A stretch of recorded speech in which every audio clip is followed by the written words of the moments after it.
Bill Ellinghaus advising Brock Rutter after a close win last week. St. Charles East, the adversary in Week 4. Brandon Berry and the Saints knocked off St. Charles North in OT last week. But Mikey Dudek would be the main attraction early on. A Connor Swire block opens up the middle on this return. Later on, he hurdles a defender going 86 yards to the 3. Nolan Dean punched it in on the next play. Next kickoff, after answering with a TD, the Saints kick again to Dudek. This time he turns on the Jets. He's not going to be denied the end zone. 94 yards on this return, 13-6 after the PAT was missed. The offense gets it going in the second. Dean scores from 17 yards out, his second TD. 85-3 scores, 20-9. Next cap possession, Dudek's greatest hits tour continues. Rutter to the outside, Dudek making Berry miss. He finds Paydirt again, also getting the two-pointer, 28-9. Ensuing possession, Saints looking to take momentum into the locker room. Jimmy Mitchell fumbles, but he recovers. Phil Hopper all alone.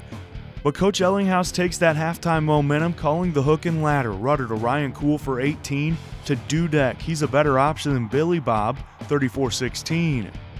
The defense made some plays. Homecoming king Godfrey Collins II gets his team-high 4th sack of the season. Then on the second play of the second half, Derek Workenthien getting to work in the secondary, getting the pick. He's ready to run, 46 yards on the return. Dean would score 2 plays later. Dudek would put his stamp on the game in the second half if he hadn't already, going across the middle, evading 2 defenders, 53 yards on the score, 48-22. 4 fingers covered now for touchdowns. Let's get to the thumb. Rutter scrambles, finding Dudek for touchdown number 5, just in bounds, 54-22. Neuqua runs away. The offensive line, I really think, has stepped it up big time. You know, our pass game looks great. Our running game looks great. I think our offense is really doing well. We owed them one this game because we haven't really played well as a defense the first 3 games, but I think we came back and we gave them what they deserved this week, and they really stepped it up as well. Yeah, we watched a lot more film this Monday and saw where the holes are going to be open.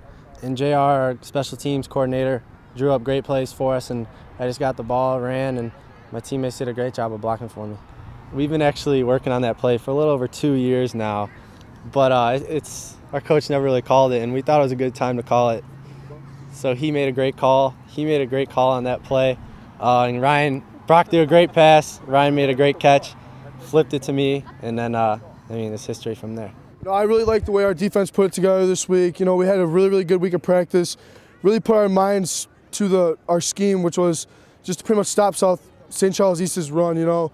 We had one goal, and that was to show the 3-0 team who was boss, and we came out and showed them. I love when all of our teammates come together as one, because when we come together as one, interceptions tend to happen and sacks tend to happen like Godfrey had today.